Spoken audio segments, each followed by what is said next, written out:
Hey, what's up, guys? It's your boy Marco coming at you before this episode begins to just let you know that the song you are about to listen to is called Blood Love by the band Dreary Eyes. Now, some of you may have heard that name before, Dreary Eyes. It's because I'm in that band, and actually, the guest for this episode is also in that band. Her name is Elicia Lici Hopkins. She is not only a bandmate to me, but one of my best friends. And this conversation was a pleasure to embark on, I guess, with her and Quinn. At the end of the episode, there is a second song that is played entitled Flutter. It is also by us, Dreary Eyes.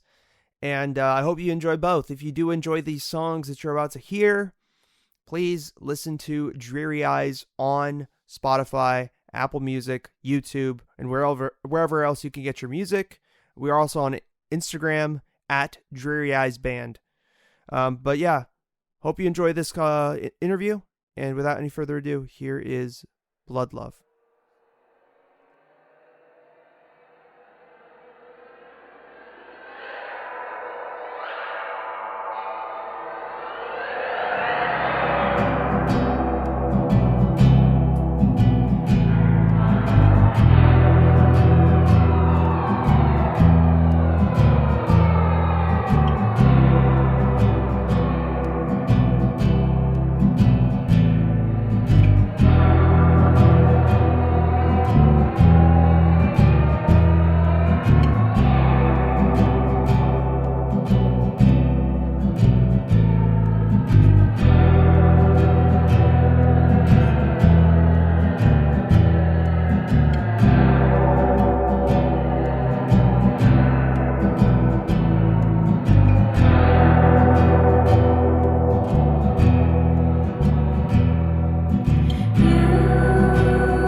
Everybody, and welcome to this episode of the Closers Podcast. I'm your host, as always, Marco Alvarado, and joining me is Quinn the Moondog Kalani. Hello, sir. How are you? Good. How's it going? Chillin'. We have a guest today, a very close friend of mine. She goes by Lici, but her real name is Elicia, and she is in a band with me. Before we jump into the interview, though, I must say, Please follow us on Instagram at The Closers Podcast, on Facebook at Closers Podcast, and subscribe to our YouTube channel. We are The Closers Podcast. So, Lici, how are you doing today? I'm doing pretty good. I'm just chilling outside with my dog. She wants to play fetch with me right now, but I feel it's it. cool. Chilling.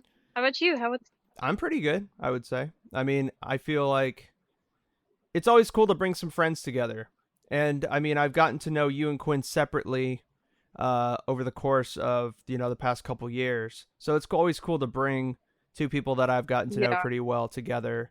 Like I said in the intro, Lici, you and I make music under Dreary Eyes. That's our band name. But you've played music, you've done music longer than that. What was like your first foray into music? Well, when I was probably like 15 and I was, in high school, took I took this guitar class and we had to do obviously live performances and things like that, and I didn't know anyone at class who really like wanted to play the same kind of music that I wanted to play. So I remember just kind of like, being like a little 15-year-old kid looking around the room, like who's gonna wanna play what I wanted to play. I think I wanted to do like Marilyn Manson covers or something like that. And finally it was like so coincidental. I an old friend Matt, he was like a really good guitarist for like especially at that age. We got together and we just decided to cover a Marilyn Manson song, um, "Into the Fire." I don't know Uh-huh. if you've ever heard that one, Yeah. but we covered that one in class, and there were no vocalists really. They were mostly just like, you know, mostly guitarists and bass players and piano players. So I just decided to jump right in and do covers of all sorts of things for, yeah, I would say that's probably around the first time really, really started to get into it.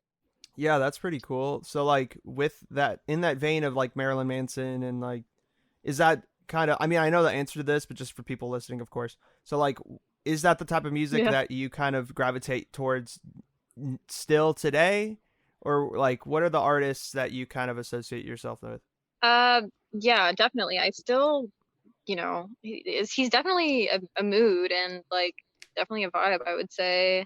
I still definitely listen to his music a lot. I wouldn't say as much as I used to because I was like a diehard fan, still am a diehard fan, but I listen to a lot of like recently I've been thinking about like Tamron Hmm. and a little bit of Chelsea Wolfe and her new band that her collaboration with Jess Gowry as well.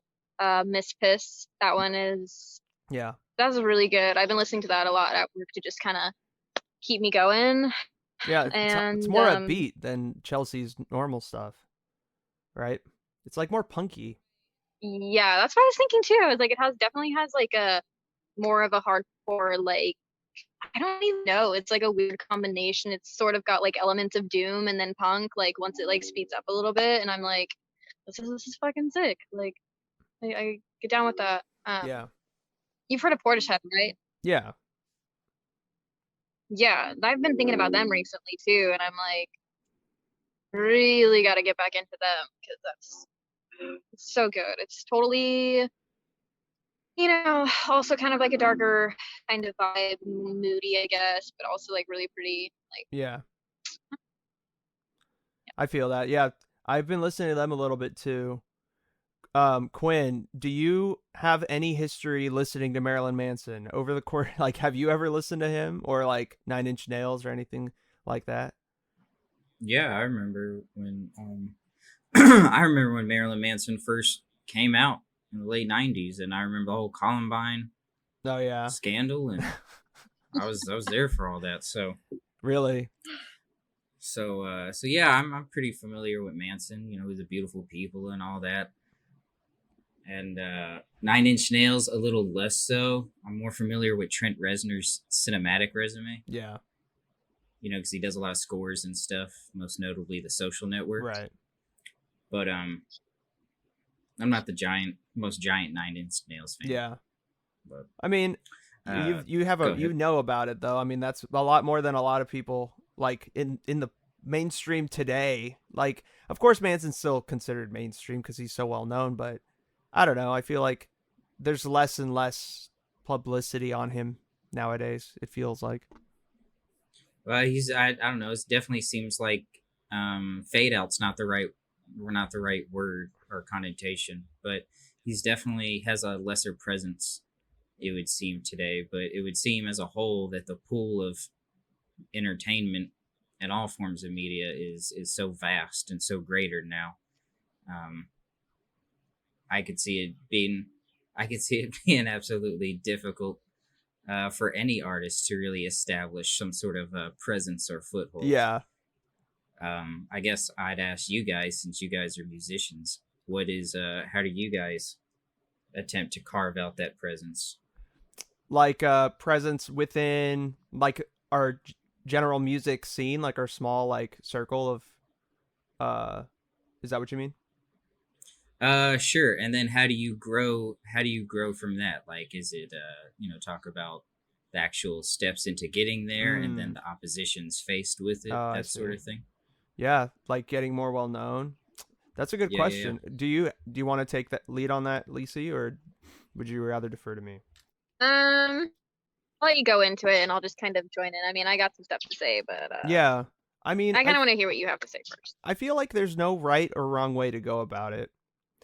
Everybody has kind of their own preference, how they want to make themselves look online and appear online. Like the last interview that I did last week with the 12th Human, they're very much about we have to get well known online. That's their focus. And back when Manson was coming up, I mean, he didn't really have that luxury because the internet was still, it was even more of a wild west than it is today. And It was so TRL, man. exactly, TRL was like it. So if you could get on TRL, like you're good. But we don't have that today, and it's a lot harder to get some exposure because there's a lot more artists. It's a lot easier to make music. It's very cost efficient now to make music. The barrier to entry is very low. So it's one of those things where you have to carve out your niche, and we're trying to do that by just kind of being ourselves, and just posting. We post on our band page very infrequently, and I feel like that's Right. that helps us in a way. I think that's kind of cool because people kind of, Yeah. I mean, people have listened to our music don't really like they'll follow regardless if we post a lot. Whereas with my downer stuff, I try to post very frequently, because I need to keep people there engaged because they're just a different audience than the audience with Dreary Eyes, and it's a very, for me personally, since I have so many like toes in different creative aspects, it's like Downer is one experiment with always keeping people engaged, and then Dreary Eyes is more of the opposite experiments. Like what happens if we don't engage people as often, but when we do, it's very meaningful. So for me, that's my perspective on it. And I mean, Lisa, do you have anything to add on that? Yeah, you know, that's the thing is like they, like you said, if they're gonna follow, they're gonna follow. Um, I feel like you do, at least compared to me, I'm not very good at that, and I'm sort of a recluse, but you do a really good job at displaying yourself and making yourself known, and you do a lot of live performances, which is really important for Hmm. the music industry. Obviously not recently with the whole pandemic thing, but you're really good at that. I tend to have more of a hard time with that because like I have horrible stage fright, but it's Yeah. definitely however you want to present yourself. I mean, like I just have had a private account for such a long time too that I was like kind of like I don't know if I want people to follow me, or like I don't want random people, but I'm like at the same time it's you know I, there are people that like your music and fans and stuff like that. I've had Yeah. people find me, and I don't even like the live performances that I've done. I don't give them an option to find me. I don't say you can find me on this. My music is on this. I don't do that. they Yeah. just find me, and then when they do, they're like, it was really hard to find you, but I love your music. And whenever that happens, I'm obviously very honored to hear that, because I don't make it easy, and I sort of feel bad about that. Like, I need to obviously get better at that, and I have Mhm. time to do that. I'm still pretty Yeah. young. There's so much time, Mhm. Yeah. never ending. Definitely. I mean, it definitely comes with time and maturity, not just as an artist, but as a person too, like what you're comfortable with. Everyone's different. But Quinn, to you, I want to kind of pivot and turn the question back to you. Like when you're maybe not looking, because I don't think people necessarily go out looking to become fans of something. You kind of fall into things, and that's when you're, um, at least in my experience, that's when my biggest fan, attachments to a fandom or something or to an artist kind of become cultivated because I just stumble upon things more so. But do you prefer artists that not bombard you, but are very present on social media or very present in your space, uh, like in general? Or do you prefer when artists kind of take that backseat approach and just kind of let the music speak for themselves? Well, I think it depends on the medium. I think, if you kind of like in a podcast like ours, and a very social presence is obviously beneficial overall to the growth of what you're trying to do. For me personally, when it comes to, I guess, a more creative artistic form, whether it be film or music, I prefer them to have less so of a social media presence, or a public presence, because I don't want to know who they are. You know, I don't want to identify them specifically with their art form, and I don't want their identity to necessarily convolute their art form. Mm. For example, trying to think of like let's just say, for example, Johnny Depp. There are people who go and they see a Johnny Depp movie and they just see the character. They're able to be fully immersed in it. And then there are people who go see a Johnny Depp movie and all they see is Johnny Depp. Yeah. I'm not saying that's, how it is specifically for him. I'm just trying to, metaphorically illustrate my point. Yeah, I understand. So I have a preference. I like a wall of separation, a degree of separation. Yeah. For me personally, It's very difficult to have that wall now because of social media, where before I feel like there was a mystique that was added to artists because yeah, like like the only things that you had back in the day to kind of attach yourself to an artist was their music and like interviews in magazines, hopefully on TV if they got big enough, and radio, and yeah, like buying their physical merchandise and then seeing right. them in concert was like the ultimate, like to see one of your favorite artists in concert in like the 70s was the biggest thing you could possibly do. It Right. was just Well, so. this kind of snowballs into a bigger issue. Um, is that there's no prerequisites for fandom anymore. Mm, There's no work yeah. on the behalf of the fandom. Yeah. It's just, here's your ticket, and now you're in the show. Yeah. So. And I think that takes away from the art form itself. For example, like, how many people are like, "Oh man, I'm a giant Metallica fan," Mm-hmm. and yet all they've ever heard was the Black Album. Right. Okay. I see what You you know what I'm mean. saying? Yeah. I see what you mean. But there's always an entry point, you have to start somewhere. There, like that. I mean, that's how most people become fans, is they hear one song and then they listen to a little bit of it, and then they decide to go deeper, or maybe they don't. There are people who out there who are just like, crazy fans. There's a diehard fans. I mean, it just so happens to Mm-hmm. be that that band is for that person, or that music's for that person, versus somebody else just, liking maybe a lot of different music and picking different, music from different people. Because I know a lot of people Mm-hmm. who, don't really like, don't know a lot about one band, versus they just are kind of all over the place. Yeah. Um, like that whole Die Hard thing, I do kind of get like that sometimes. I feel like with like Pink Floyd, for example, like Mm. I'm a total Die Hard Pink Floyd fan. I know like every album and can name like basically any song that comes on the radio. Like I always like to talk and differentiate about like Sid versus Roger, and I'm like, well, I do kind of get that way. So I understand that whole mentality and just Yeah. yeah, but for the most part, I try to steer clear of that because like I said, everybody's got to start somewhere. Um, but I think I feel that. for the most part, I mean, like a lot of things are just trendy. Um, you Mm. know, so you can go to Target and get like a fucking like AC/DC t-shirt and people will go out and buy it not knowing who it is at all or just because it looks cool, which is fine, it does look cool. It looks pretty damn cool. But Yeah. there's a lot of that too. Just because, yeah, like I said, it's trendy and that kind of falls back into like internet kind of thing and like social media, like people seeing Yeah. something like I'll take like the Thrasher skate brand for example. Um, Yeah. that's like a perfect prime example of something that just blew up because it looks cool. Right. Yeah.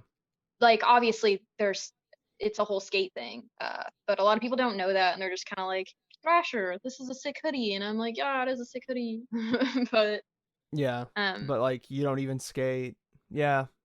yeah, but it's okay. you know just try not to judge people too much about it because they're just everybody everybody needs to fit in somewhere, I guess.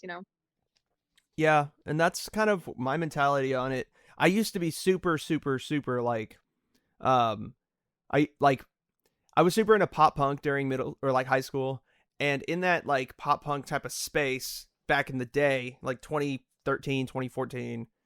It's weird to call that back in the day now, but for people listening to this that are in high school currently, possibly, I mean, it is for them. But anyways, uh, in those times, like there would be somebody who would say, "Oh, I like so and so band," and then I'm like, "Oh, cool. Like, what's your favorite song?" And if it's like their most popular, if it was like their most popular song, in my mind, I'd label them a poser. I'm like, okay, this person doesn't fucking know anything, Yeah. and I would like section them away into like a different category as like the real quote unquote fans that I knew at the time that were my friends.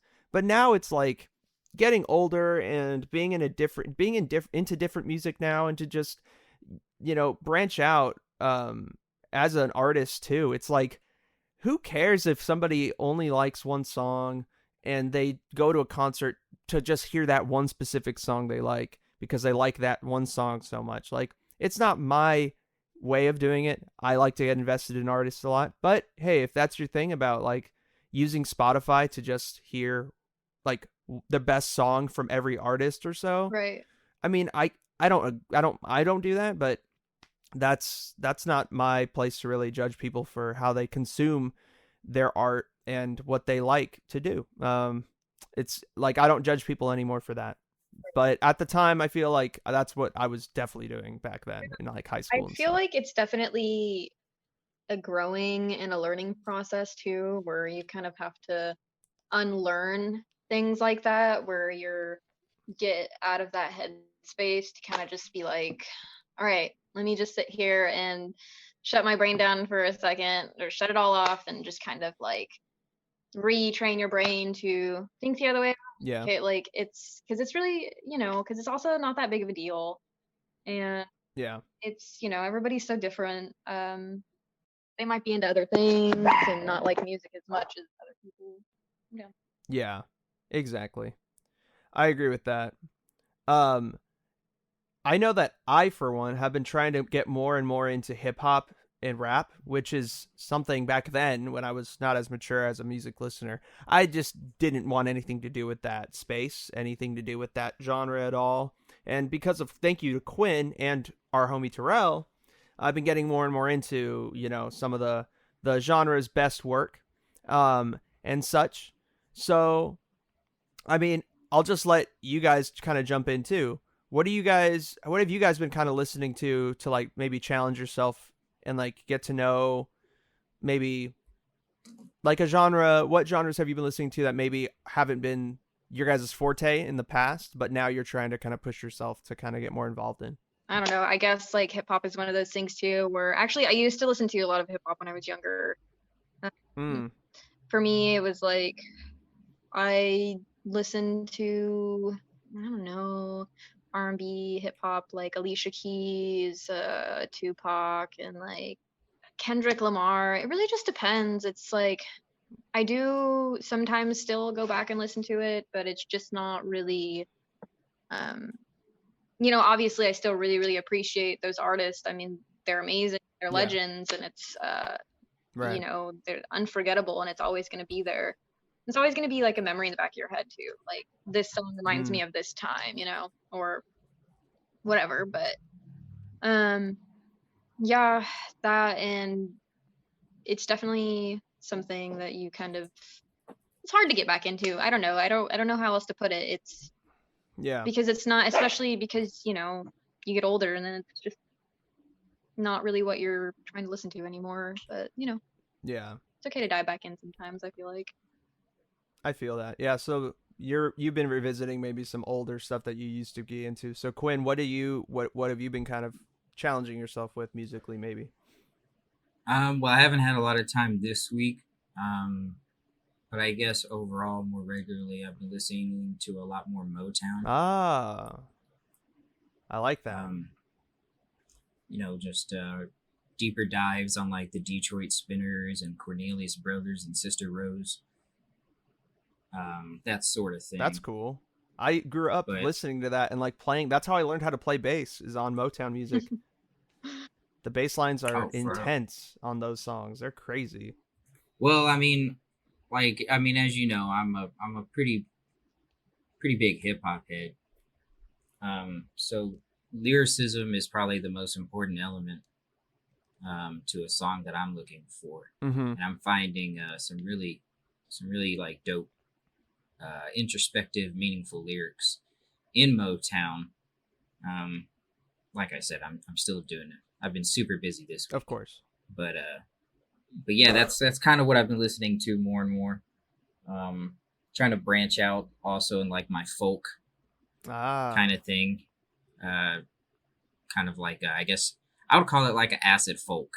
You have like acid rock. Yeah, yeah. I would call it like acid folk. Like that's definitely like I'm balls deep into Cat Stevens and Jim Croce, but outside of them, that kind of I'm still kind of tilling those fields, I guess you could say. Yeah, that's sick. That's funny that you mentioned psychedelic folk, because some people say that me and Lici make things in that vein, or at least we're trying to maybe push things into a slight psychedelic tilt, maybe in like future stuff we're working on. Yeah.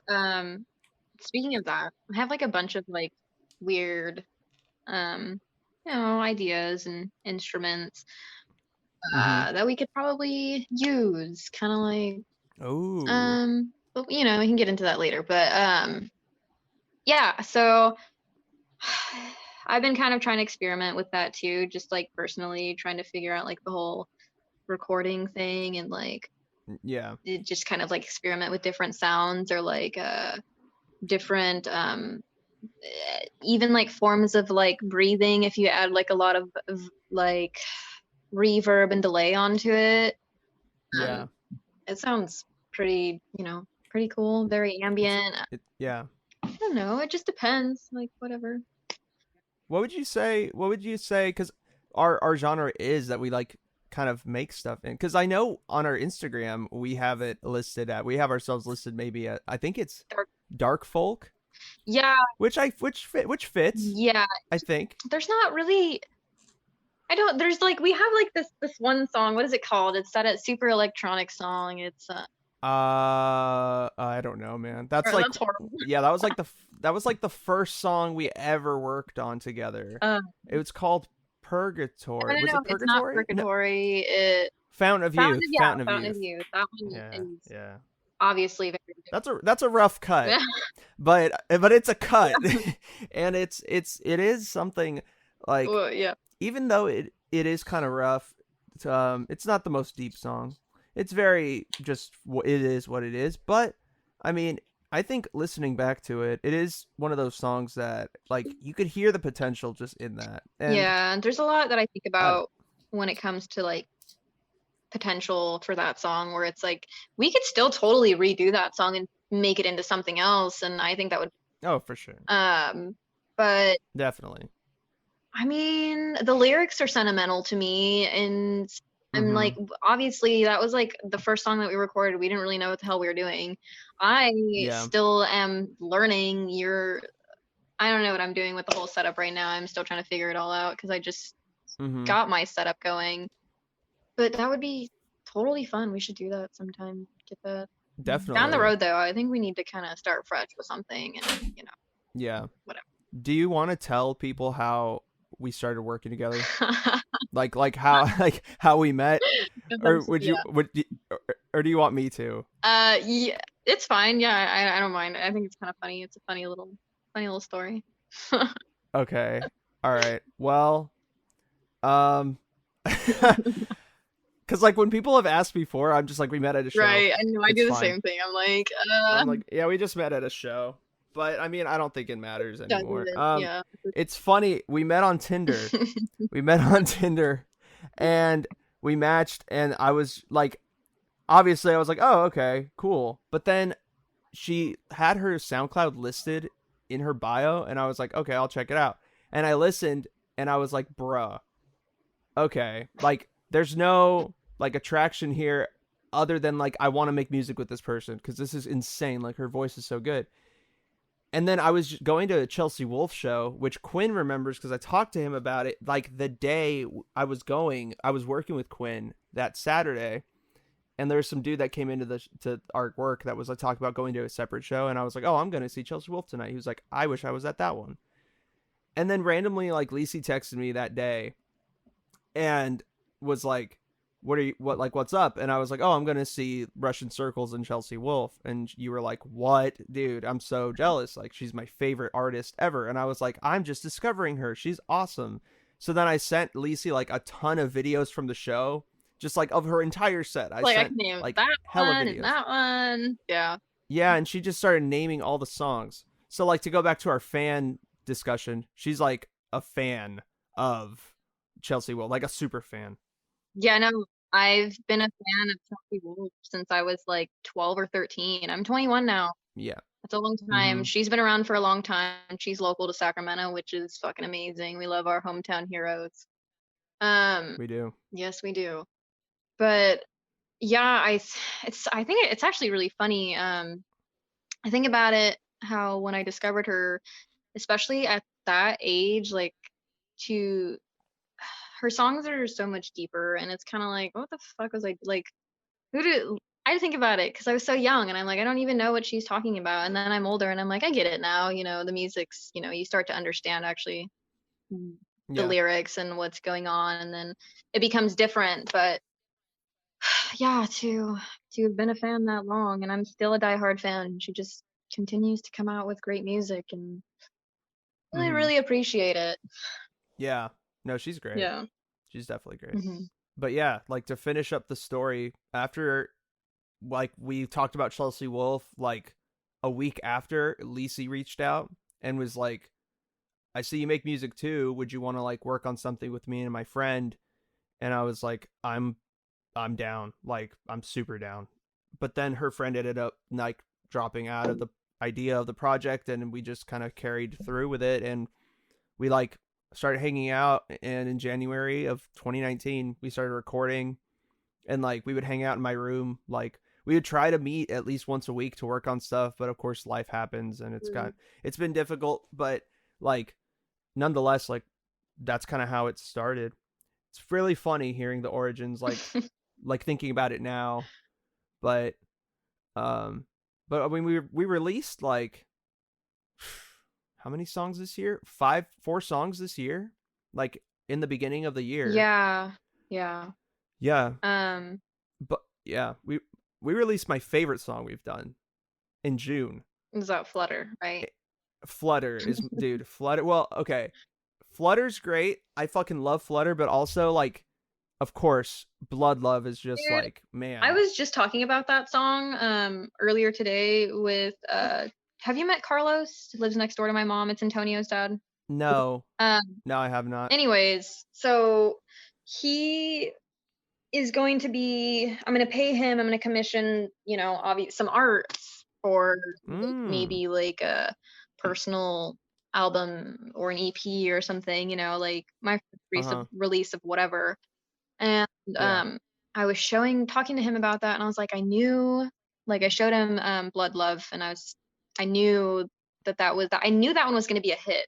I just had like this feeling. I was like, this is great. And then immediately, like after we finished that song, I was like, we've struck gold. This is it.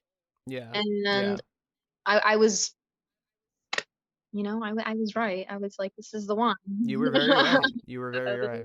That song is fucking great. I must say, I know I know I made it. We made it, but like that song, I just feel like it's so like just. It's so easy to consume. Like it's so straightforward, but yet there's a lot going on in the mix. And I, for one, barely knew what I was like. I knew I was in a class at the time for production, and it was pretty so I was using some of the tricks I learned from that class in that like mixing of that song. But it was like listening back, it's like, man, it's so simple how I mixed it, but yet it just isn't so impactful. And then you adding that like reverby, like we had like a quarter and you like striking up like the quarter up against a guitar string with like reverb and delay just turned up all the way. And that just adds so much depth to it in the beginning of that outro of the song. It's just like, man, it's crazy. Yeah, it's so crazy. That was an idea because we did that on electric guitar, but there was this song that I had recorded. It was called Drink Your Fate. It was a personal song that I did that's only on my SoundCloud. I mean, because that's the only platform I have right now. But well, I did the same thing except on acoustic guitar, and it came out obviously sounding very different. But it's it's a very, very dark song, and it gives like this really, really cool effect. I think that's something that I'll still continue to do in some songs, because you can make it sound so different, and like maybe with like different pedals, a different just different sounds. It just it depends on what you're going for. Yeah, definitely. Yeah, that was a really fun song to make, and the fact that we were able to record that in a day, pretty crazy. I know, and it's like sometimes I'm like, man, I'm just so proud of us. Like I think like, do you ever like sit there and look back and just be like, wow, like I didn't think that I would actually be doing this or like come this far? And it's like we're not even anywhere where maybe we might see ourselves in the future quite yet, but when you look back, it's like, wow, I've come a very, very long way. Like that we have things that we've created that are, to our name, like we've created this, and I just, it's just a really, really amazing feeling to be able to say that, we did that. To be able to say that we did something that we're proud of, it is really cool. And I'm really excited about what we're going to do in the future, because like, I already know, like, I've just gotten so much better. Like, dude, oh my God, I've been listening to like my old Downer mixes, like even songs that I haven't even released, but I just had done for Downer. And dude, it's crazy just how like more pristine the newer stuff I've been working on sounds as opposed to the old stuff. Like I sent my best friend Gavin a mix for a new song that I was working on, and it's more up tempo and stuff. And he listened to it while on the phone with me, and he was like, dude, it literally is like just a world of a difference. Like it sounds like you know what you're doing more now. And it's like, okay, now that I know what I'm doing now, like I know more, I have like my legs under me. I have my sea legs now in terms of in the world of audio production. Need help. I will teach you. Yeah.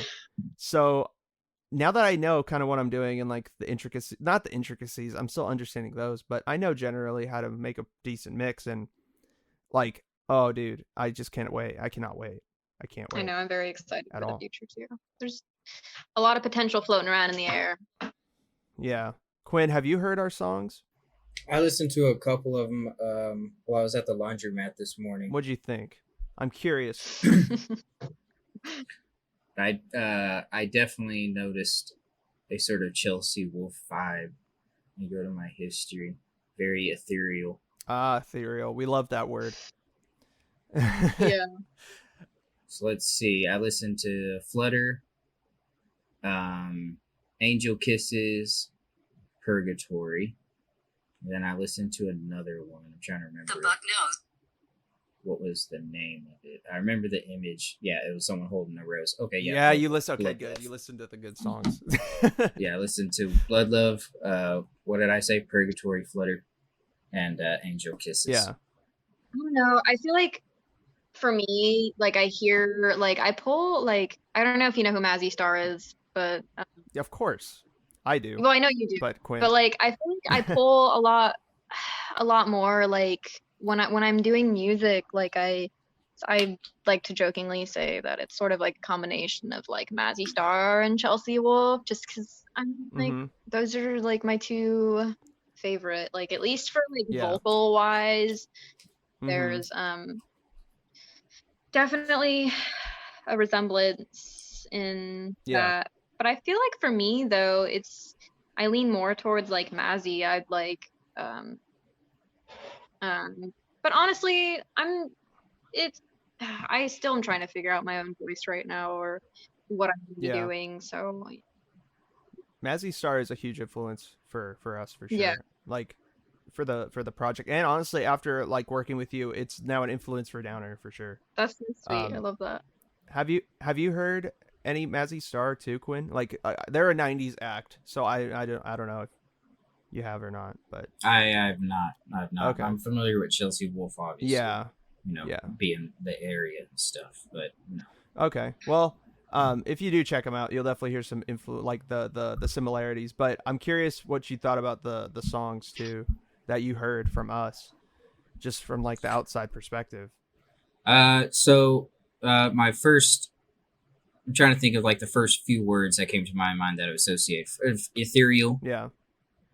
And if I'm remembering correctly, was it Blood Love? Yeah. Is that the name of the song? Yeah, Blood Love. That was the first song that I listened to, and I was like, so this is pretty ethereal. Almost like if someone was singing out on a dock in front of the ocean. I love that image. To some Navy guy who ain't coming home. Oh, a double A. Oh, no, got it. Singing to Japan, singing all the way to Japan. Yeah, so ethereal. There's also I think inherently with its ethereal nature, there's also there's a cinematic nature that it lends itself Interesting. Cinematic. I like that. When you're ethereal and you're stretching out these long notes. Yeah.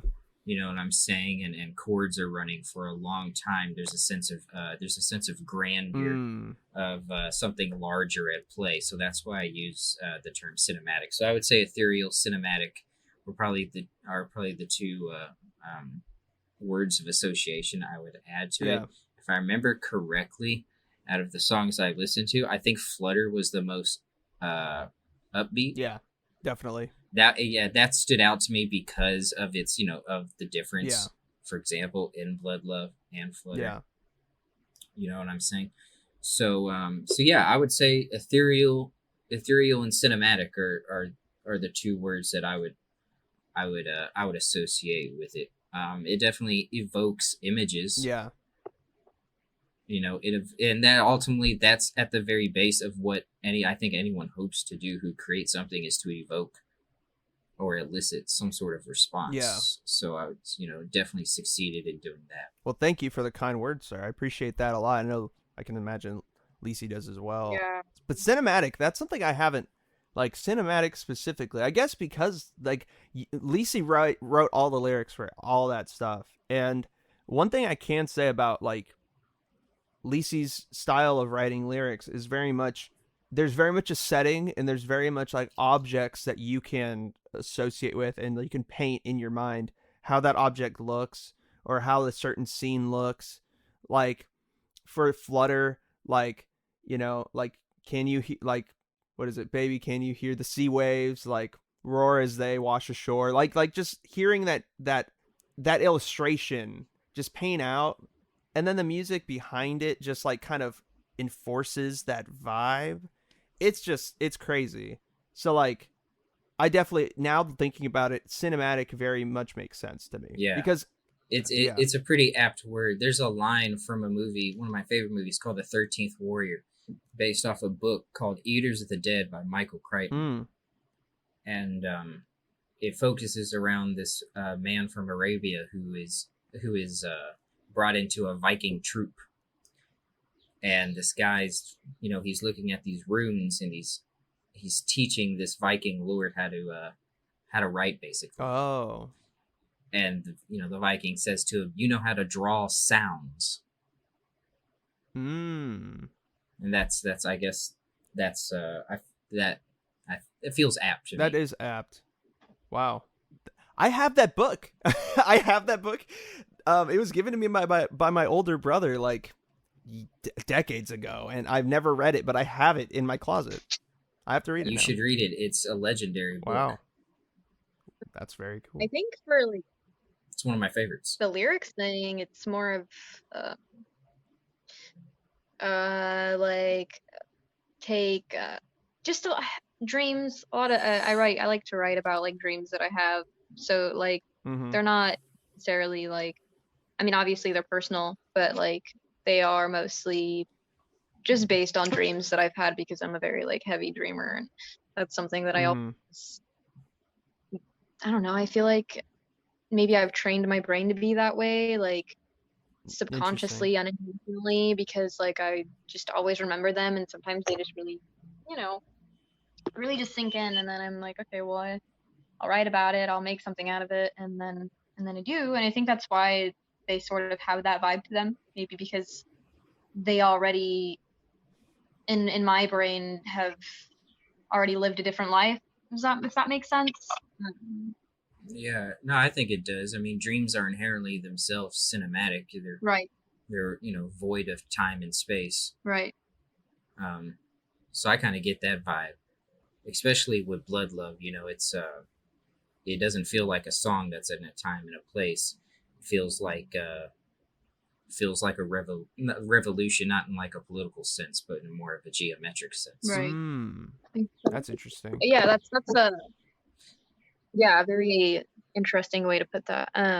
You know, kind of how like a lighthouse is constantly doing this number. It's constantly rotating. It's constantly spinning. Right. Yeah. It's the vibe I got. Like a spin.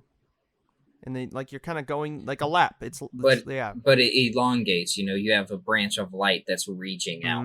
Yeah. You know, there's a projection element to it. That is true, and that's why I was so curious to see what you had to say, because I know, Quinn, you have like, you being an artistic mind yourself with your, you know, you're pursuing film in school, and you know, you've written a lot. You consume a lot of music, and you're very much into that, you know, cinematic world too. So like, I was curious as to what you would think of those songs. And I mean, you did not disappoint with your illustrations. Did not, for sure. No, I mean, I liked them. And this is my preferred way of consuming music. You know, I don't like the big show and dance of the online community, you know. That's, you know, that shit's for the birds, and the birds fly south. So, I mean, that's not for me. I feel that.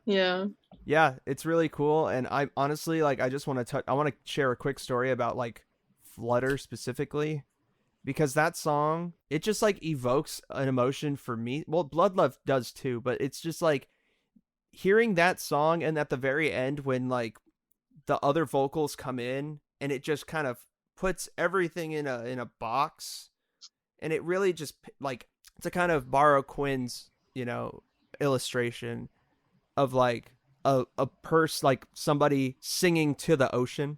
It very much feels like the ocean sings back in that song at the very end. And hearing that and knowing that like I had a hand to play in cultivating and like making that a reality, is like probably the biggest thing I'm proud of in any respect, like in anything I've done musically. Like that song is the biggest thing I've been proud of for sure.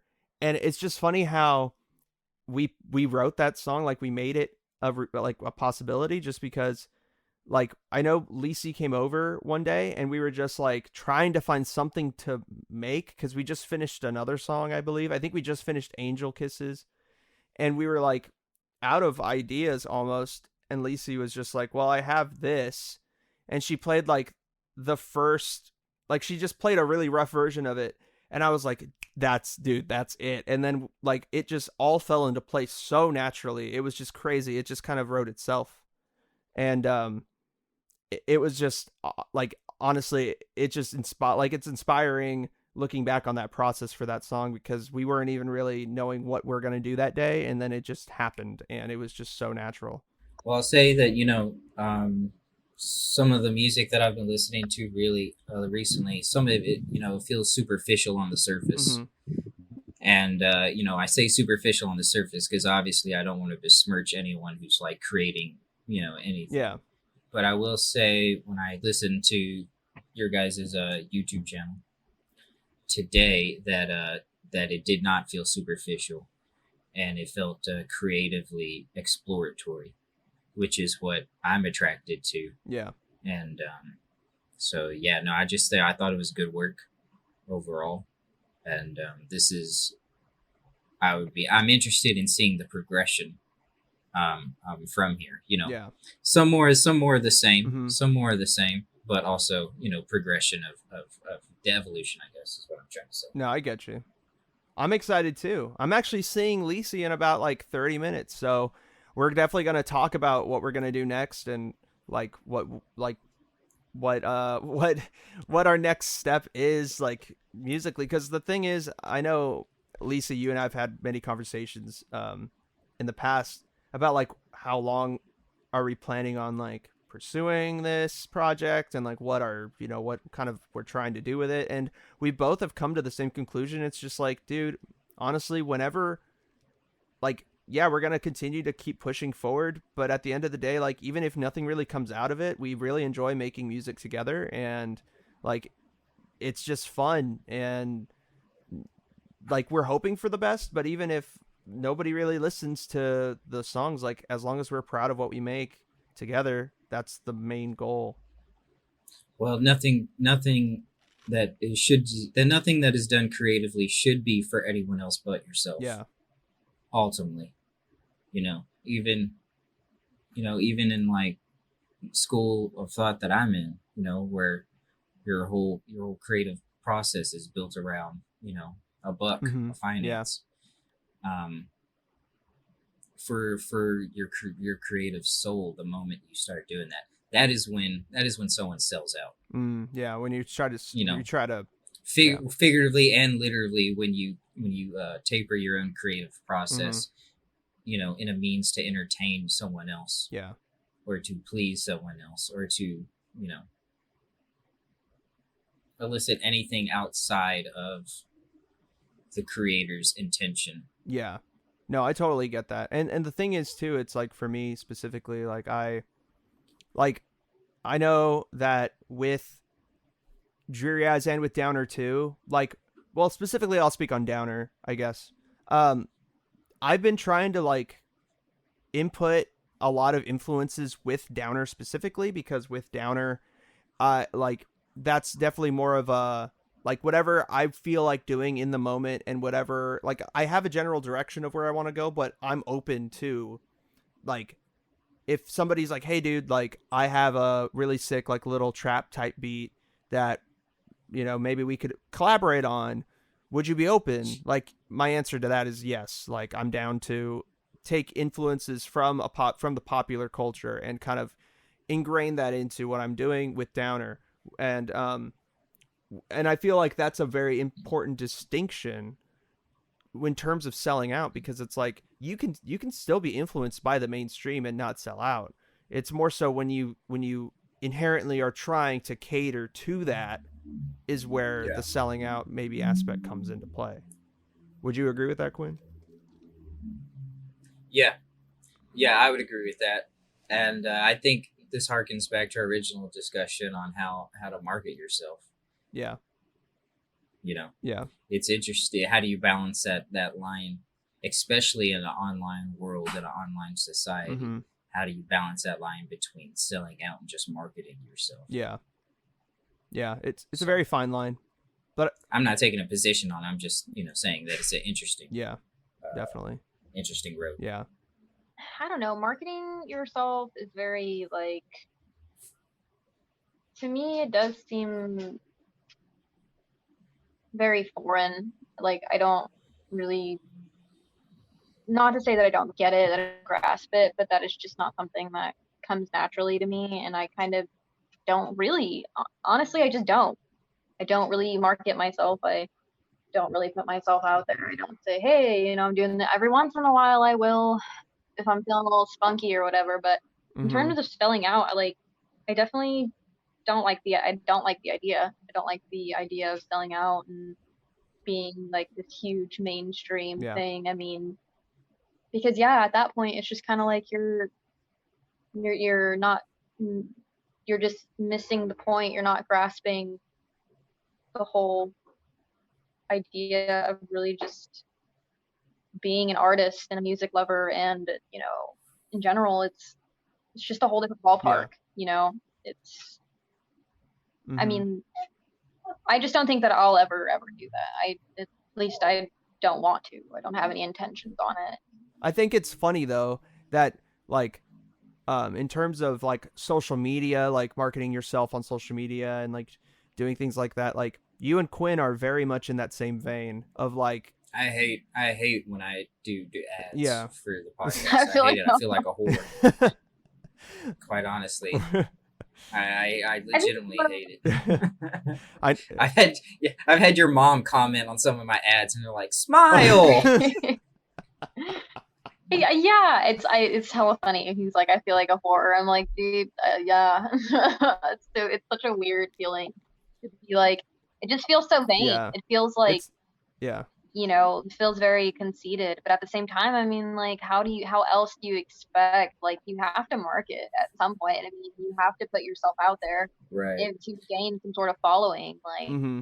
I haven't gotten to that level yet, but Yeah. eventually, if I I really mean, want to get somewhere, it's gonna have to be done. Like,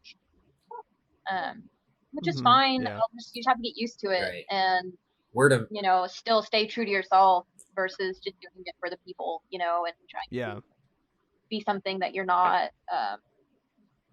It's just really important to stay true to yourself, I feel like.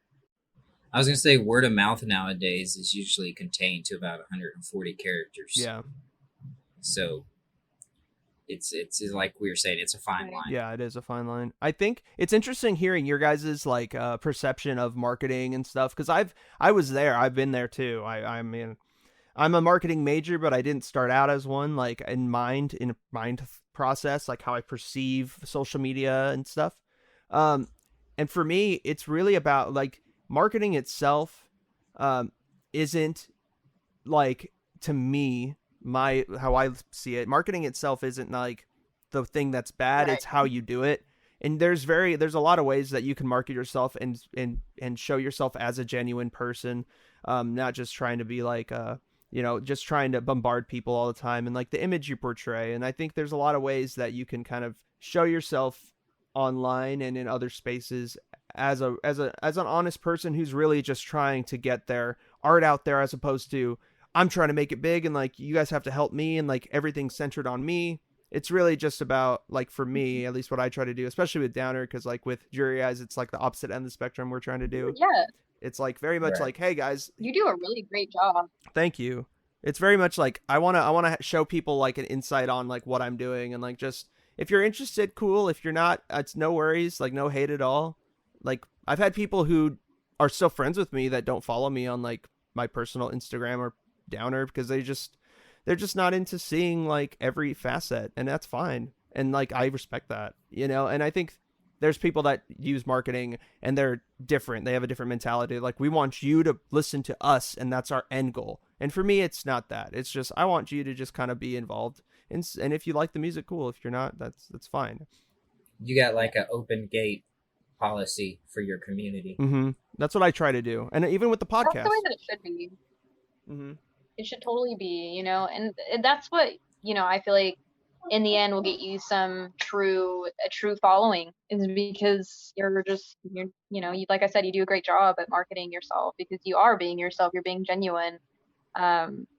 You've you've grasped the idea of being yourself, just doing it the right Firmly way. grasped. Yeah, you got a grip on it, man. Thank you. Well, I appreciate the kind words for you guys. It is interesting, and honestly, I've had a really great time talking to you, Lici. I'm definitely. I'm going to see you in person in like 30 minutes, but I mean, it's always great, and honestly, it's really cool hearing you guys interact. And I mean, you guys have a lot in common, especially your perception of social media and stuff, and that was very insightful. Hearing that. Quinn, is there anything you want to say before we dip out on this segment? No, I have nothing to add. Just thank you for coming on our show and dropping some knowledge. And yeah, just thank you so much for being here. Oh, thank you so much, Quinn and Martha. Tell us where we can hear your solo stuff too, because we didn't really talk about that. I do plan on putting it on different media platforms like SoundCloud and whatnot. I'll probably go through DistroKid like we did for Dreary Eyes, but right now I'm just on SoundCloud, and it's under Licifer, however you want to say it, Licifer. Nice. But there's nothing really too interesting on there. It's just a bunch of old stuff. It's kind of just a space that I use for like rough drafts and things that have potential to become something else, and eventually they will. Very sick. I definitely urge everyone listening to this to check out Lici's SoundCloud, because there's some really, really cool, use Quinn's words, ethereal sounding stuff that was made on just her phone too, a lot of the stuff, and it sounds fucking awesome. So definitely check it out. It's definitely a vibe. It's very much a mood. If there's ever a rainy day and you're wanting some sounds to kind of fit that, definitely listen. It's really, really immaculate. Lici, again, thank you, and I'll see you soon. And now I guess it's time for me and Quinn to talk your ear off about NFL Week 5 and give our games of the week for Week 6, and we're also going to do weekly recommendations. So here that is.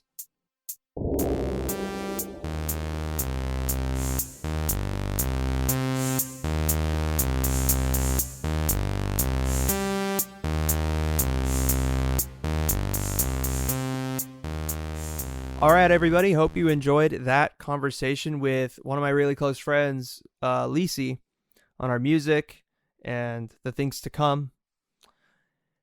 Now it is time for our games of the week, our NFL games of the week. Before we jump into our picks for Week 6 of the NFL season, I think we need to hit on our predictions from last week. Our games of the week for last week, my pick was the Colts against the Browns. I picked the Browns to win this game, and they did.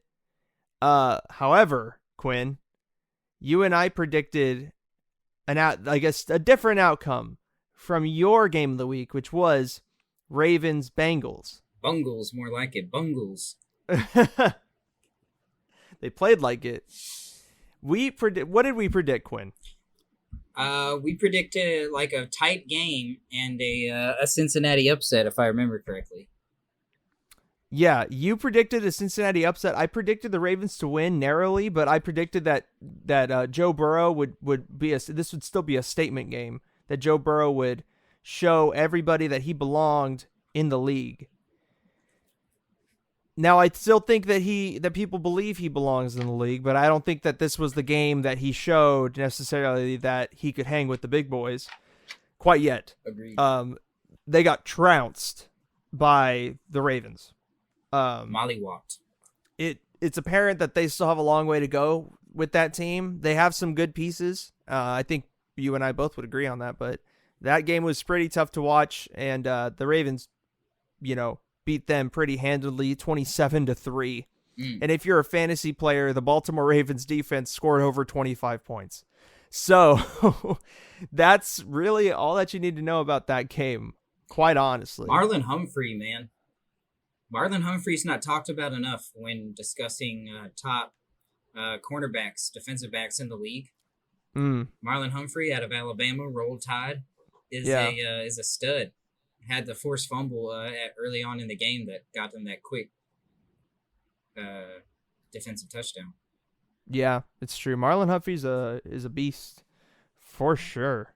It's pretty crazy to see the Ravens defense, respond the way that it did. Speaking of respond, I'm not one to talk about my team a lot on this podcast just because I reserve it for really special occasions.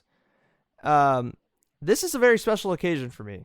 So I'm going to, if you allow me to, Quinn, I'm going to indulge in a little bit of Raiders talk. By all means. Because they did something remarkable this past Sunday that I never thought I'd see them do with Derek Carr as quarterback, and that was win in Kansas City, albeit a very low-capacity, crowded Kansas City Arrowhead Stadium. But nonetheless, we won 40-32. Derek Carr outdueled Patrick Mahomes to win that game. The Raiders, with Henry Ruggs back and Trent Brown back on that offensive line, we were able to secure the victory and beat the Kansas City Chiefs in their home stadium for the first time in 7 years. I was 14. I was 14 the last time. No, 15. I was 15 the last time we won in that stadium. I am now 23. So it's been a minute, and it feels really, really, really good to have a victory over those guys, especially on a night where the Chargers lose in a heartbreaker to the New Orleans Saints, and a week in which the Broncos got their game rescheduled because New England just cannot get a grip on COVID protocols, apparently. So we are, the Raiders, the only team to win in the AFC West this week, and it feels pretty fucking good. So I'm proud of my guys, and I'm proud that we've stuck with Derek Carr as long as we have, because now we're finally seeing some results. It seems like he's not afraid anymore to sling it downfield, and I'm really happy about it. How about Henry Ruggs' game? Another Alabama Roll Tide guy. 2 receptions for 118 yards. Yeah, 2 deep bombs downfield. Like, if you had him on fantasy, we play PPR, but even in just standard, he would have gotten you easily over 16 points. Where in PPR, he would have gotten you 20 points. It's insane. It's fucking crazy. That dude's a beast, and Darren Waller's a beast. I'm just so proud of my guys. What do you think about the Raiders win, Quinn? I thought it was great. I thought it was awesome. I've had a strong feeling and indication that the Raiders coming into this season were going to be studs. I've said that multiple times on this podcast now. You believed at certain points more than I did. Yeah, and I was very impressed. It seems like the offense is starting to open up more. And Josh Jacobs is getting not less involved, but it seemed like the first 2 weeks they depended heavily on him, which made sense, because no preseason, you're not really at full chemistry yet. Excuse me. So you lean on the run game, and then once you establish that rapport with your receivers and the rapport with Waller's been there. Yeah. Then you can start opening up the field. So honestly, I think the Raiders' offense is probably the best it's been, in my estimation, the last decade. Oh, easily. Yeah. I would say it's arguable between this offense and the offense we had back in 2016 when we went on that 12-4 run. Oh, yeah. During that season. Amari Cooper's show out year. Yeah, he balled out, and we had Saad Khalil. But in that year, we banked on a lot. There was no decisive wins that year. It was very much every single game came down to the last play, and we just broke right. It broke right for us. Whereas this year, it feels different because that New Orleans game that we won, the first game against Carolina, that was very much reminiscent of that 2016 season. But we beat New Orleans pretty decisively in Las Vegas. Of course, we drop games to New England and Buffalo. It happens. But then in this game wasn't as close as the final score looked. In garbage time, the Chiefs dropped a touchdown and got a 2-point conversion that brought them in closer, but they were down by 16 before that. And like I said, in garbage time, they got another touchdown to make it look close, but it really wasn't that close. That's the key to beating the Chiefs. You got to get out fast and early. Yeah. You got to force Patrick to make plays, big plays. And he even said that in the post-game press conference. He's like, we can't be relying on me to throw it downfield and pull rabbits out of my hat all the time. Right. We have to execute our game plan. And I felt like that was very telling, just because he does make up, he does fill up so many holes on that offense, or just that team in general. He bails them out of so many situations because of how good of a quarterback he is. It really makes you wonder how good the Chiefs really are without him. I think they're an average middling team. Without Patrick Mahomes, they're an 8-8 team. Yeah, I agree with that. We'll see what happens going forward. The Raiders have a bye week this week, and then we play Tampa Bay on Sunday Night Football in 2 weeks. So it'll be very interesting to see what happens then. But the Gruden Bowl. For weeks, the Gruden Bowl.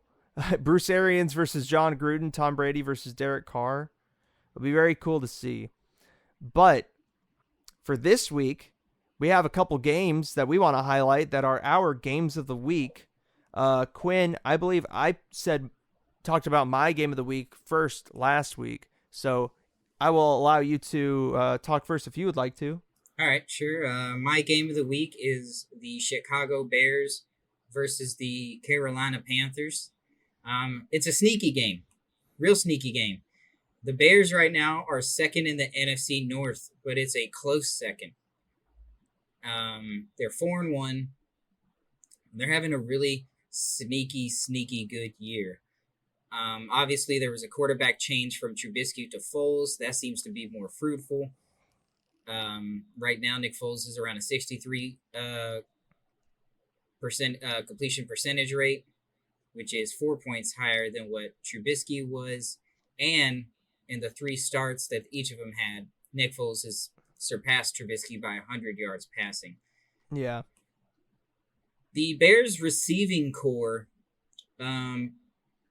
really not bad. It seems like they kind of depend on Allen Robinson a lot. He has 421 yards.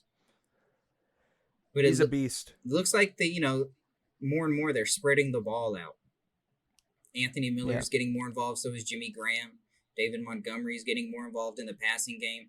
Their defense still always seems like the Chicago defense is right there, super legit. Of course, they have Khalil Mack. Everybody knows who Khalil Mack is. But right now, he's tied with sacks at 3.5 with Akeem Hicks on the defensive line. They also got Roquan Smith, who's right now leading in tackles with 40 on the Bears defense. Man. Chicago's a really good team. Really good team. Yeah. They can be beat. Obviously, Nick Foles is not a dependable quarterback, or else he would not have played for every team in the league. But as of right now, as long as they can lean on that defense, if that defense can keep them in every game, then they have a chance. Now, they'll be taking on the Carolina Panthers, and Teddy Bridgewater is having a sneakily decent year. Very, very good. 73 completion percentage, so he's 10 points higher than Nick Foles. He's already at 1,400 yards. He's averaging 300 yards per game, but he's also thrown 3 interceptions to 6 touchdowns. Yeah. So that's a little bit of cause for concern. Obviously, the Panthers are struggling a little bit more because McCaffrey's been out. Mm-hmm. So defenses are loading up the back end to put more pressure on Bridgewater to make big plays. But their receiving core, when Cam Newton was the quarterback, we would shit all over the Panthers receiving core because he had no one to throw it to. Yeah. But for Teddy Bridgewater, Robbie Anderson, and DJ Moore have been stepping up. 36 receptions and 22 receptions, respectively. 489 yards, 381 yards. Both are averaging over 10 yards per reception. So, I mean, these are signs that bode well. One thing that is interesting to note that Dante Jackson, who is, their premier cornerback for the Carolina Panthers, is injured. So, okay. That lightens the load a little bit for the Chicago passing attack. It'll be a real interesting game. Carolina, I believe, is are they second in the NFC South right now? They're first in the NFC South. They're first? Carolina, 3-2, is first in the NFC South. Oh yeah, the Saints. Yeah, did they beat the Saints? I think they beat the Saints. So that means that they beat. And they also beat the Bucks, I'm pretty sure. No, they lost to the Bucks. No, they haven't played the Saints yet. Oh, no, they beat the Falcons, Yeah, and that's why, because they okay. They have wins over Chargers, Arizona, and Atlanta. Yeah. But they lost 31-17 to Tampa Bay and 34-30 to Vegas. Yeah. So, I mean, they are streaking right now. So we'll see. I mean, depending on that division, it's kind of a toss-up between Tampa Bay. New Orleans got to win tonight. Yeah. So right now, Tampa Bay and Carolina are in a statistical tie for first place in the NFC South, which would mean what? Yeah, New Orleans, Tampa, and Carolina. It's a three-way tie. Yeah. Yeah, this is a big game. That is a big game. That is a huge game. So and then Atlanta, we don't even have to talk about Atlanta. Oh, yeah. Atlanta is just a complete dog shit. Let's see. New Orleans is on a bye, and then they come back and play Carolina. So that's interesting. Tampa Bay will be playing Green Bay next. Yeah. Then Las Vegas. That's a 2-game stretch. That's pretty fucking tough. That will be tough. What do you think is going to happen in this game? What's your prediction?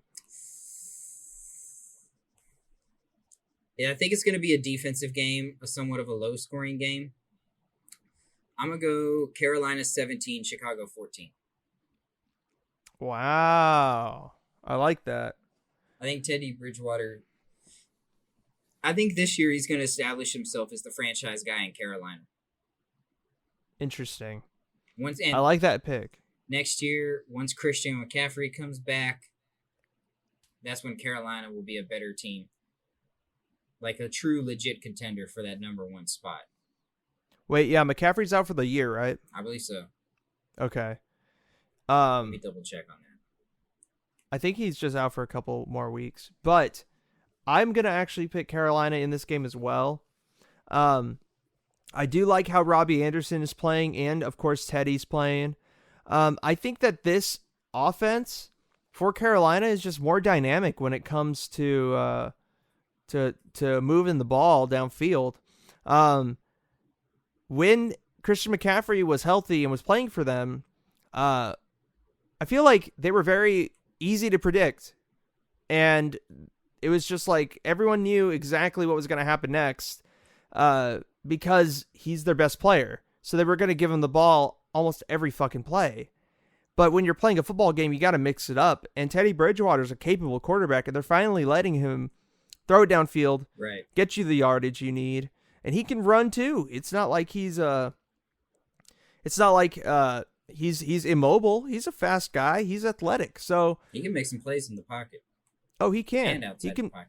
He. I mean, people forget that when he was with Minnesota, he was a field goal away from taking them to the NFC Championship game. So here's an update on Christian McCaffrey.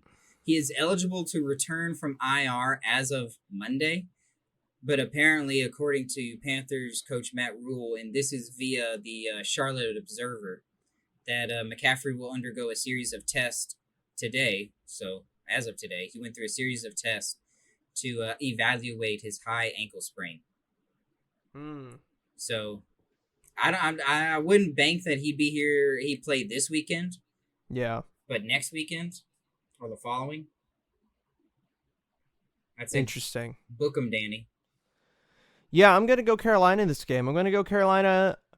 I'll go a little bit higher. I'll go 24-21 Carolina. We'll put them up a field goal.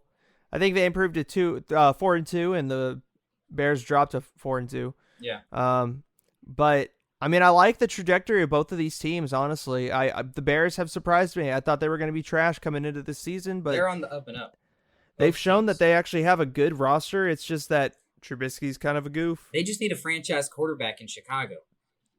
It might be Trevor Lawrence. That might be a spot that might trade for him. Sunshine in Beantown. No, that's not Beantown. Beantown's Boston. Yeah, Windy City. Trevor well, I guess that fucking guy. Well, I guess that leads us kind of into speaking of sunshine. Let's talk about the Sunshine State, Florida. How many teams are in Florida? 3. How many wins do the Tampa Bay Buccaneers have? 3. They almost beat the Bears this past week, but came up no dice when Tampa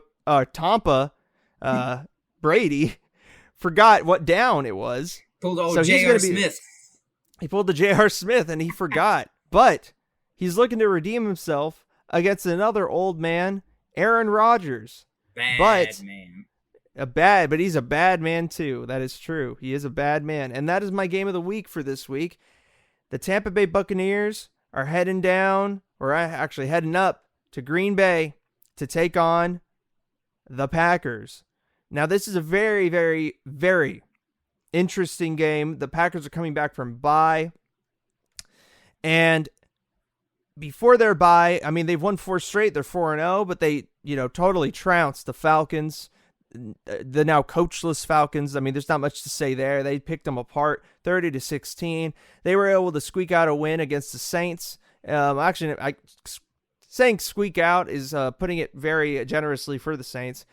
They had that game won pretty decisively in New Orleans, and then they just obliterated the Lions and obliterated the Vikings. They haven't really been in any close games this entire season, the Packers, and now they're going into I misspoke. They're actually going into Tampa Bay, and they're playing the Buccaneers there.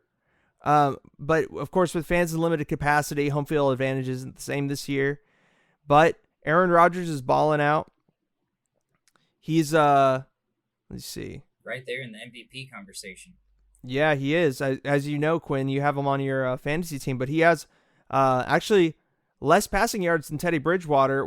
He has 1,214 passing yards with on 139 attempts. Which he's averaging about 309 yards per game.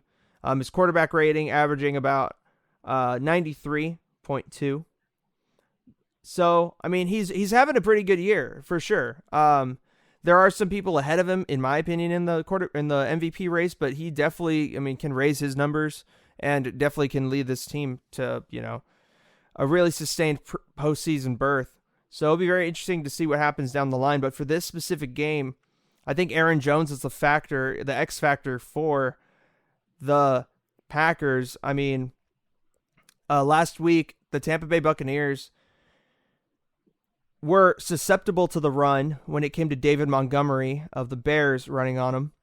And that's where the Bears got a lot of their yardage was from running downfield. I mean, of course, Allen Robinson got his for sure. Nick Foles was slinging it around, but the ability to run and not just rely on the pass is, obviously very, very helpful. And this defense is susceptible of giving the underneath, allowing for the underneath to be open for the opposing team's offense.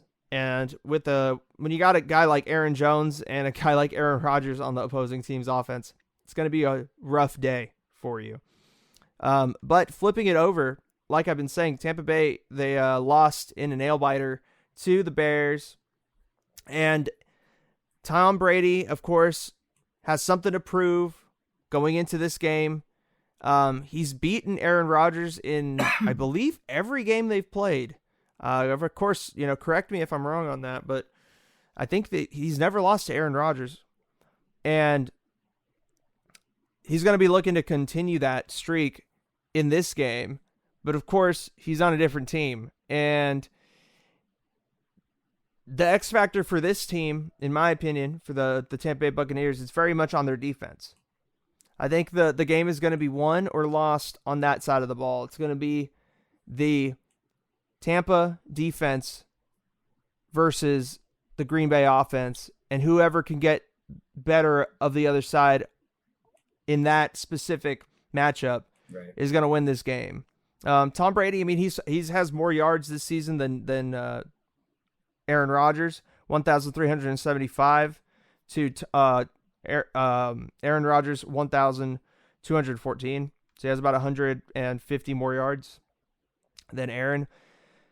Similar quarterback ratings, or actually, no, I was looking at the wrong stat. Not as good of a quarterback rating. He has about a 59.1 quarterback rating. Oof. And so, yeah, that definitely could be improved. Definitely can be improved. I'm not sure if Chris Godwin's going to be back for this game, but it's going to be a very intriguing matchup at the quarterback position. Right. But if you're like a really big football fan, I think it's more about the defense of the Buccaneers and the offense of the Packers, and to see who can get better. Well, Aaron Rodgers has been lights out, 13 touchdowns to 0 interceptions. That's phenomenal. That's really what's keeping him or propelling him in the MVP conversation. Yeah, that's right. You're right. That he's been outstandingly accurate. I'd say, watching this game, look for the Packers to establish the run early with Aaron Jones. I mean, he's averaging damn near 6 yards per carry. And then once the Buccaneers start to cram the box, that's when Rodgers in the second half of the game will start to open it up. Look at guys like Alan Lazard and Marquez Valdez-Scantling. Yeah, hopefully. I mean, Devontae Adams comes back. I think it's a wrap. Oh yeah. I think it's not much of a contest. But if he sits out again, I think that's where the Buccaneers have to take advantage of their young receivers. I think Alan Lazard is gone, though. I think he got hurt for the rest of the season. I think he's done, if I remember correctly. He got hurt that game that he broke out. So if I was the Buccaneers, man, I don't think they lean into the run enough. You don't think so? No. I mean, Ronald Jones is averaging 4.9 yards a carry, but Leonard Fournette's averaging 5.1. It's just difficult because he got hurt too. He has less than half the carries. Well, yeah, he did get hurt, but he has less than half the carries of Ronald Jones. I like to see them open up the run game a little bit more. Lean on that. Yeah. Open things up for Tom Brady. Draw a safety inside the box. Yeah. Yeah, it'll be a very interesting game to see what strategies each team utilizes in order to get an edge on their opponent. But like I've been hinting at this entire time, I think I'm going to take the Packers in this game. I'm going to take the Packers. I'm going to say it's going to be a higher scoring game than people think, but it doesn't mean that there is no defense being played. It's just sometimes the offense is just better than the defense. And I think that's going to be this situation. And I'm going to give Packers, I'll say Packers 28, Tampa Bay 21. Wow. I think this is going to be an ass whooping. I'm going to go Packers 28, Buccaneers 10. Dang. I think this is going to be an ass whooping. I think Packers are going to get out to a big lead early, and they're going to force Tom Brady to win the game, and Tom's going to make some mental errors. We've seen him make some pretty significant mental errors this year so far. I think he's going to make some mental errors in this game.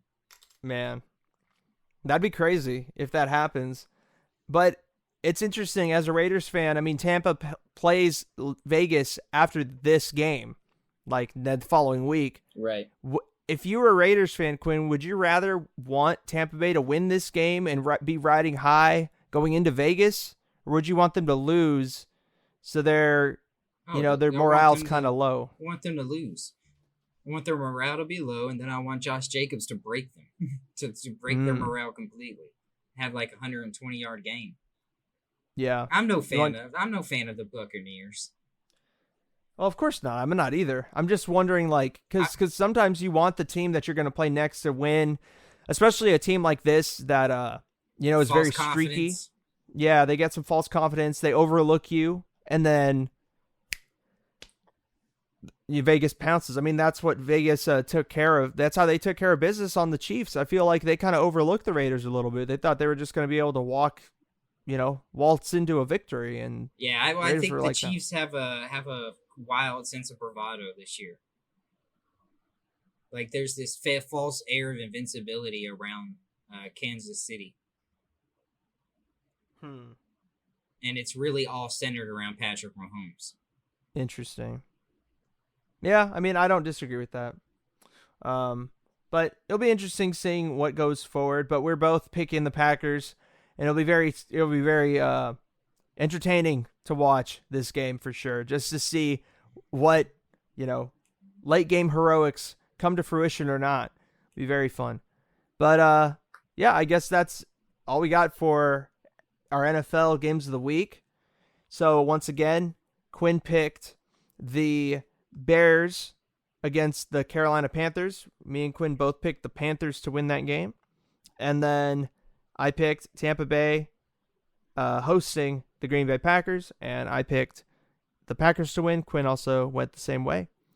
So I guess it is time for our weekly recommendations. So Quinn, would you like to go first? My weekly recommendation is a comic book via the House of Ideas, Marvel, in a prelude to what will be their big event of next year. This comic book is titled X of Swords. Ooh.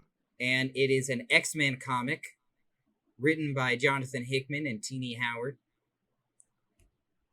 Basically, if you've been following the X-Men and their relaunch via Jonathan Hickman, they retconned a lot of things in the past. This is kind of a clean slate for the X-Men. They've established their own country on the island of Krakoa. And this event, X of Swords, really centers around one of the greatest X-Men villains of all time, now turned ally, and Saba Noor, also known as Apocalypse. Ooh. And basically, the crux of this is the children of Apocalypse have amassed an army and are looking to take over this place, the Starlight Citadel, and then from there, they're looking to take over Krakoa, the mutant nation. Oh, wow. To which Apocalypse sits on the High Council of. He would like to protect Krakoa and also unify these two lands.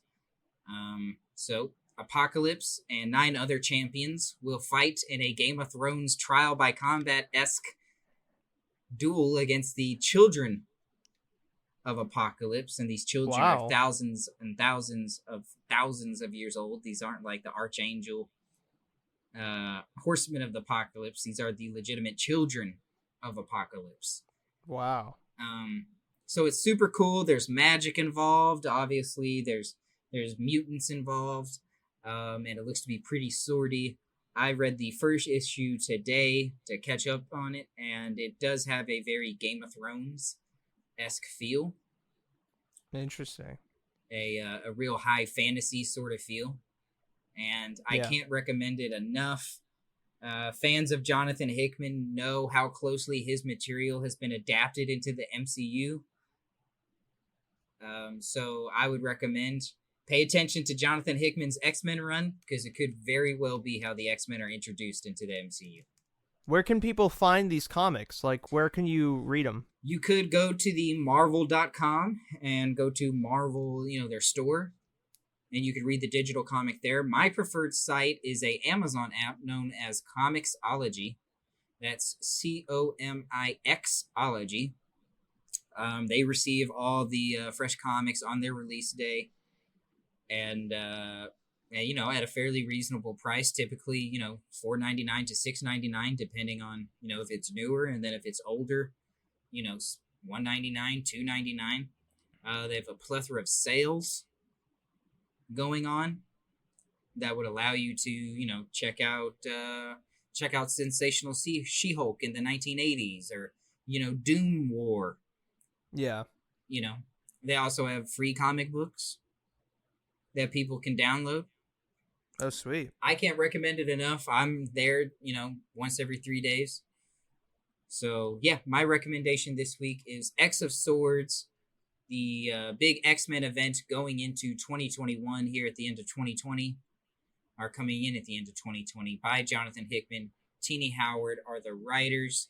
The whole Hickman run of X-Men has been really awesome. It's been a mind trip. It's a 22-issue run for this big event, which, most events aren't 22 issues. So it shows you the confidence Marvel has in it. Yeah. And Jonathan Hickman tells, he plays the long game. Tells a long, long story. Secret Wars 2, which was written by him, started in his Fantastic Four run, and, ended, obviously, with Secret Wars 2, Battle World, Doctor Doom takes over the world. Oh, yeah. I remember that. We'll see how this goes, but so far it's off to a great start. Sweet.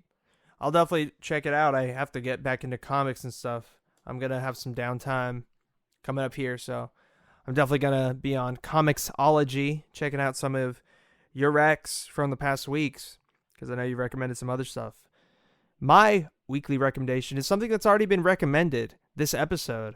Our guest, Lici Hopkins, and I release music under our band name, Dreary Eyes. So you could find our songs on Spotify, Apple Music, YouTube.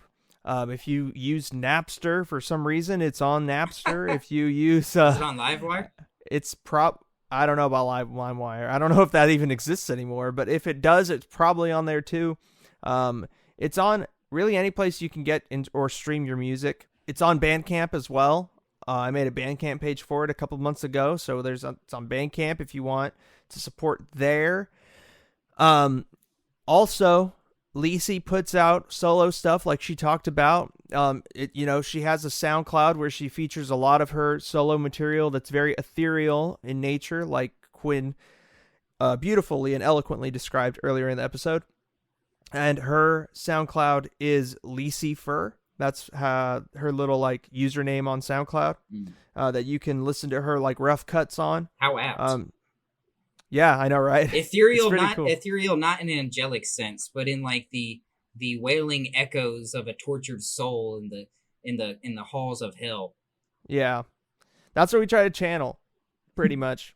Hellfire. So if you're interested, if you like hearing tortured souls and beckoning, cries for help from hell, you can listen to our music.